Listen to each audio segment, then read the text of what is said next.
Welcome to Tech Startup Stories, hosted by Natalie Binns. This is the podcast that takes you behind the scenes of the B2B startup world. Hi, I'm Natalie Binns, and after many years as a marketing leader in the B2B SaaS industry, I set up Hey Gabby to support startups and scale-ups with their go-to-market and growth needs. I work with so many great founders, and that's led me to want to hear their stories and share them with others. And that's why I set up this podcast. So let's get into this week's podcast. Hi, everyone. Welcome to this week's podcast. And this week, I'm having the opportunity to speak with Ashu Dubey. And he is the CEO and founder of Alhena.ai. Hi, Ashu. Thank you so much for joining me on this week's podcast. Hey, Natalie. Thanks for having me. Very excited to be here and talk to you. I think this is going to be a really interesting chat. And I know that you've been a founder for a little over 4 years now. Tell me a little bit about why you left the corporate world. You worked at LinkedIn before, which, a little known company called LinkedIn, and then went ahead and set up this business. Tell us a bit more about that and why you took that leap. It's a bit of a story. To answer that, let's go back in time. I grew up in India, and I went to one of the better schools in India, one of the IITs, doing really well. And then I was in Melbourne, Australia, before I came to US. So I've worked in multiple countries: Australia, Israel, of course, India. And so the reason I came to US, and that was in 2012 as a student, was to start a company. So I came here as a student at UCLA and started a company right after, like when I grew up. So when I graduated from UCLA, and that was my first company. This was also an AI company that was backed by Mark Benioff of Salesforce. So I left India, like my roots, to come here to start a company. And the first company didn't go very far. We learned a lot. It grew to over 1 million active users. But long story short, I came to LinkedIn because the first company didn't go very far. So I was at LinkedIn for 4 or 5 years, and over there I was leading growth. But then it's always in the back of your mind, like, why are you here? Away from where you grew up, your family, and what's that thing that's driving you? And it's always you have a chip on your shoulder that I have still not made a generational company, and that was the main motivation, which led me to leave my job at LinkedIn and do this again. I'm very grateful that one of my co-founders, he did the same. So he was at Meta and he left his job to join me in the journey. And so, yeah, here we are. Well, that's huge. There's a lot to unpack there. And if, like anybody listening to this show, you've moved countries. I personally spent a few years living sort of, 4,000 miles away from my family. It's hard. It's a really challenging thing to go through, and it can be quite lonely. But given that you moved to Australia first, what was the cultural shift from you that you experienced when you moved from Australia to the US? Yeah, from Australia to US was not much. Australia is also a Western country. Like you have 7-Eleven over there as well, same Starbucks. And so it was, I think, outer appearance, it was not much. But in Australia, you have a much more of a laid back life. You enjoy sports more. Like after 4 p.m., no one works in the offices. Like I'm sure that has changed now. So don't, like, for in your audience from Australia, I don't want them to take it the wrong way. But culturally, it's more laid back. And over here in Silicon Valley, it's more like intense work, but very exciting work. You are almost feeling like I'm building the future. So you feel that kind of like I'm in control of the future. I can shape the future. So that energy is what the main difference is for me. And you mentioned that in a few different ways already about, multi-generational legacy, building something for the long haul, which is huge. How does that kind of come into your mind when you're really early in your career and perhaps, have finished your education? What drives you to want to create that? Yeah, that's a good question. I think it's about which heroes do you have that you emulate. growing up, Steve Jobs was a big hero of mine. And, the kind of company he has created is obviously generational, but obviously the kind of products he has brought, there are many generational companies, but the kind of products he has brought into the world are like everyone uses them, everyone loves them. Like we can't live without our iPhone for like few minutes. Like if we lose our iPhone, it almost as if like half of myself is missing, right? And so that's the kind of product and impact he has created onto the world. And so I think it comes down to the heroes that you emulate growing up. For me, it was definitely the people who have created things from scratch. And so I'm a builder by heart, and I like people who build things, and I hero worship people who build things. And so yeah, that is the um, main motivation behind going after building something durable that lasts me. It's about something that lasts beyond you, and creating an institution, a company, an organization that lasts beyond you is one way of doing that. Great. So tell me a little bit about Alhena. How did you come up with the name? And how did you come up with the idea or the concept of what you were building?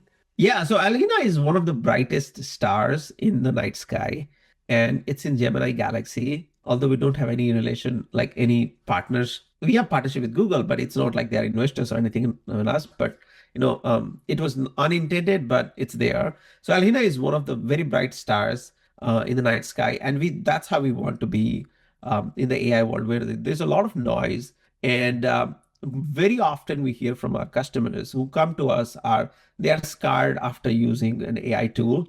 Um, uh, so just for your audiences, Alhena is an agentic commerce platform for e-commerce. And so on our platform, you can spin up shopping agents, support concierge, you can do AEO, GEO optimization, all with the same platform. Conversational search that replaces the kind of legacy search, like keyword based driven. So with this platform, once you hook in all your systems, you'll be able to do all these different things. Now, customers who come to us, they are coming very tired and scarred after trying a few AI tools, which basically titillate you with a little bit of promise that, oh, I can do this, I can do that. But then once you look a little bit deeper, you start to see the where it starts failing. And while it sounds good as a prototype, it's not good enough for you to take it to your production. And then their challenge begins. They keep trying that tool, trying to fix it with prompts or anything else, and it doesn't work. And after 6 months, they are tired, they're scarred. And then they hear like our case studies with we drive 10%, 11% revenue with the customers that we work with. And they're like, how is this guy making it possible? And publishing case studies, talking about it so publicly. And they come to us with almost a disbelief, but they want us to be right. But it's also that disbelief, that feeling is like, yeah, I want you to be right. I want you to drive 10% revenue for me, but I don't believe you at the same time. It's that kind of feeling that they come up with. And it's a journey that we take with many of those customers who have tried other tools, just to tell them that no, this thing can really work if you trust us and like do these things that way we are saying. And we have made it work. Like we work with some of the most premium brands out there that have a very high bar of what they put in front of customers. Some of these brands include Victoria Beckham, all of Unilever, like Tatcha, Paula Choice, Hotberry, like some of the top apparel brands over there are out there. Like not just apparel, skincare, home goods, furnishing, like in all different verticals, we work with some of the most premium brands out there. And their bar is so high that they typically come up with a disbelief because everyone has tried AI and no one has liked the output well enough that you can go take it in front of customers without any human input. So yeah, sorry, that was a long-winded answer to your question. No, it's good. It's good. Yeah. And I'd love to know, obviously you were working at LinkedIn, you're one of your co-founders was at Meta. What brought the idea to you guys? What inspired the idea of fixing this particular problem? Yeah, and so startup journey is never a straight line. It's always a zigzag path. So for us, it was the same. When we started, we wanted to do this customer support for communities. Like these communities are hanging out in Discord, in Telegram, in Slack. and there are people asking questions to each other and not getting help. Especially this was very big in crypto. So we initially started with the idea of solving it for crypto. Now we did solve it for crypto, but crypto is a small set of community, so there was not enough for us to make a sort of like a generational company. So we were looking for like what are the next adjacent areas where we can go and make an impact. And then e-commerce kind of like found us organically, because they were looking for certain solutions. Like crypto also, in crypto companies, there's a lot of scams and misinformation. So they needed a solution that is always accurate, that doesn't hallucinate. And so we had that from like as part of our DNA. And now e-commerce brands also need the same thing. They need an AI solution that is always on brand, that doesn't hallucinate. And so that's what attracted e-commerce companies to us. And once we started working with e-com companies, we realized like solving the support, which is reducing their cost, is a small ROI. Like you will have 4 or 5 times higher ROI, but that's not the main one. The main one is what I call offense versus defense. Defense is you are cutting cost, and offense is where you are making money. And so we said like we can use this tool to make money for our customers in as a shopping agent. And that's where we changed 18 months ago. We did a rebrand to Alhena, and we focused our company on this offense, like helping our customers make money with AI. And that's here we are. Amazing. I mean, most of the founders that we speak to that have been in the journey a little while have done some pivots. I mean, that's obviously a great major pivot for you to find the right product market fit for your product. I'm keen to hear a little bit more about your first startup. You had some great success initially. You got funding. You did that for sort of 2.5 years. What was the biggest thing that you learned from that journey that you feel has impacted your current journey as a founder? Yeah, it's about the revenue. So that company was very well loved. The product was with our users. We had very high engagement from our customers. But where we failed was to start charging them for money. And then when we started trying to create revenue, it was too late because we were like out of gas by then. And so that's one mistake I didn't want to make over here. The second learning from that company is you can build, like even then, we were very good at building. I was the CTO, so I was also coding myself. And now I don't code, but back then I was. So it was very easy for us to ship features. And sometimes it takes longer to think what to build than to actually build it. More true now, but it was true even then. Like if you really think what to build is the hard question. If you solve that question, then building is the easy piece for me. And with like vibe coding today, it's easier for everyone. So the second learning is, don't just build for the sake of it. Think of like where you want to go. What's the strategic direction you want to be in, where you want to take the company long term. And whatever you build has to serve that purpose. And those will be the two main learnings we have, because that's how I'm approaching the current company now. So we are focused on, creating value for our customers, but also capturing value. Like we are a premium product in our category. There are many companies that sell similar products, way not so good products, but they sell similar looking products for way cheaper. And also, there's many companies with like bloated feature list, and they can give you like a very long detailed document as to like we have all these 50 different things. Whether the user cares about it, whether the company, it makes sense for the company to build it, that doesn't matter. So we don't do that. Interesting. And there is a sea of AI companies generally these days. But in your market, I'm sure there's lots of companies around that do bits and pieces and do lots of features like you've just said. How do you stand out in that really busy space where everybody's talking about AI enhancements for specific industries like e-commerce? Yeah. And we get that a lot. In fact, last month I was at a conference, Shop Talk, and one of the prospects came to me. And you can imagine on the expo floor there are other companies, and they came to us saying, "How are you different?" And I said, "Okay, let's think of this way. We are doing your discovery because we can optimize how your products appear in ChatGPT. We are a shopping agent on your website and app. So when users are on your site, we can help them convert um, and buy things. And the third thing is once they have bought, they have questions about products, orders, returns, cancellations. They want to create a return. We can help them do that. Now, name me a single company on the floor that can do all three as a single agentic platform. And she could name one. She said, like, the best I can think of is one company that does both. But the reality is, like, almost always, majority of the companies, you'll have to go for three different solutions for these three different things. And for us, we provide them a single solution that does all three. And not just that, like we go deeper into certain verticals. So for example, let's say you're a skincare company. And so for in skincare, like building skin routines, analyzing your face with an image, and then getting a recommendation based on your like selfie, like those are big deals. And we do that natively as part of like conversationally. So typically our customers consolidate 4 or 5 different vendors. They get rid of those 4 or 5 vendors and start using Alhena. So that's the kind of play we are having. We are a like platform which is which can do all these different things that are like similar, like there are adjacent, like everything is about speaking with the user, but you have to use three different solutions, which with us you don't have to. Got it. You mentioned Shop Talk. I think anyone in the industry knows those events very well.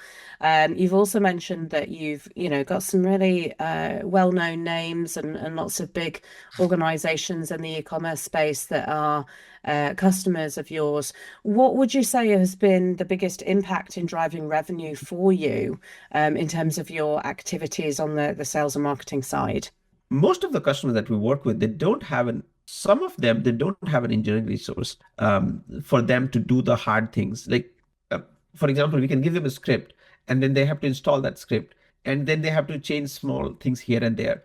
So the approach we take is we do the heavy lifting on our end so that it's becomes super simple for them to start using our product. And that has benefits to both of us. One, they can go faster without involving their engineering, because that's where I still see a lot of bottleneck, the slowness comes from, and that they don't want to onboard to a new product where they have to involve their engineering team a lot. The second thing is it helps us support a large number of customers without costing us a lot of money, because we have all these automated ways of doing things without any code. So we build platforms for everything. If you need to connect an API, you can just come into our system and just do it without any code. If you want to add a new button on your site, you can just do it without even talking to us, just using the dashboard and setting it up. And so those things allow us to scale our operations to many, many customers without having to have dedicated, fully deployed front end deployed engineers for every customer. Got it. And so, what would you say has been the biggest challenge that you've faced as a founder in the last 4 years? I think the biggest one is the noise in the ecosystem. There are many companies claiming to do similar things, even if they don't have a product. You can say that I have one or coming this fall, and that kind of. So the noise is quite a lot. And so helping our customers understand, like every AI company to them seems to be the same. Now the customers have started to be smarter. In the beginning, like last 2 years were worst. Like every AI company had almost similar messaging. And so it was very, very hard for us and for customers to just like cut through the noise and get in front of the right people so that they can see like, okay, this AI solution does different things than this other one that I'm talking to. That has been the biggest challenge, but the things are getting a lot easier now. And it's a function of one, our brand is more well known. And the second, the customers have gotten a lot smarter as well. Got it. And what's been the most surprising experience that you've had as a founder this time around? Yeah, one of the surprising things, it doesn't surprise me anymore, but it was surprising is I came from LinkedIn and we did a lot of analytics over there, like experimentation analytics. I was in charge of growth, and so I was doing that.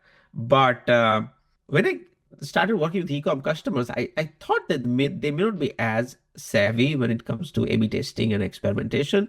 But to my delight and surprise, they were very savvy. They knew their numbers cold. Almost everyone does some sort of like testing and experimentation. And so it's not at that level of like what I used to do at LinkedIn, but still the sophistication at which with which these companies make decision was a surprise and a delight to me. Great.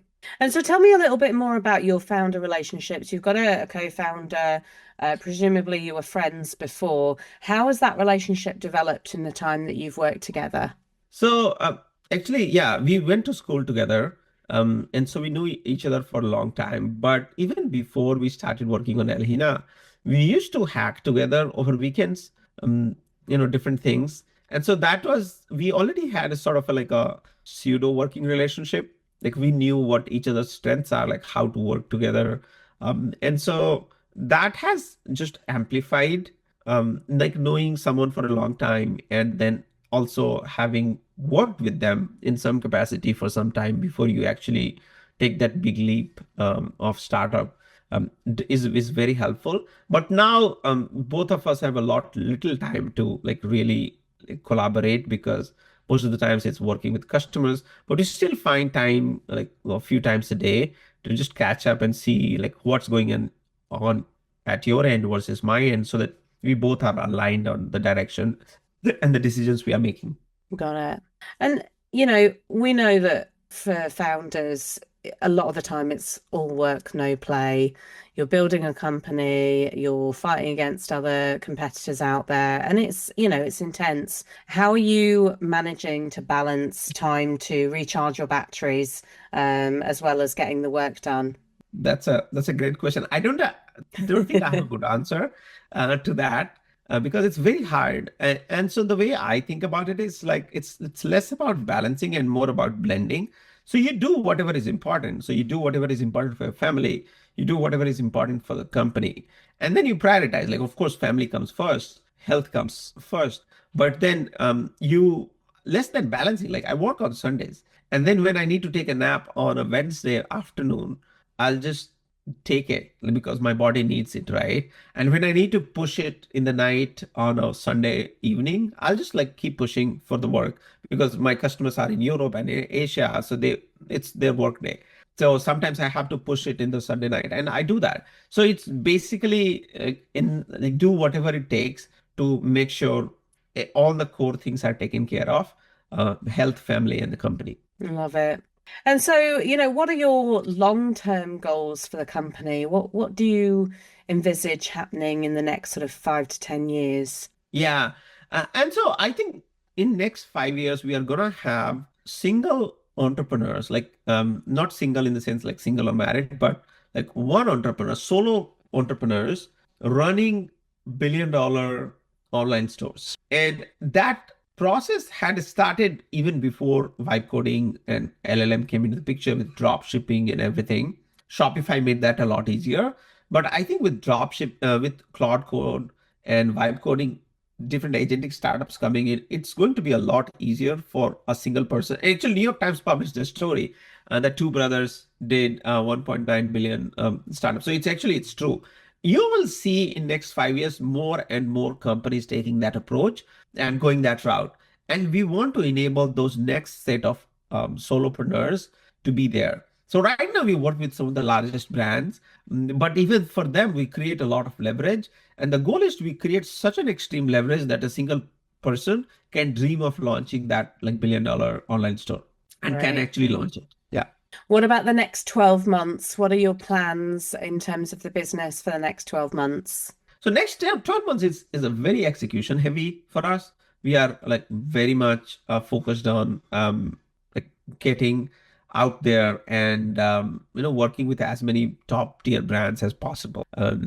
This is a unique window where brands are looking for solutions like us, and we have the right solution for them.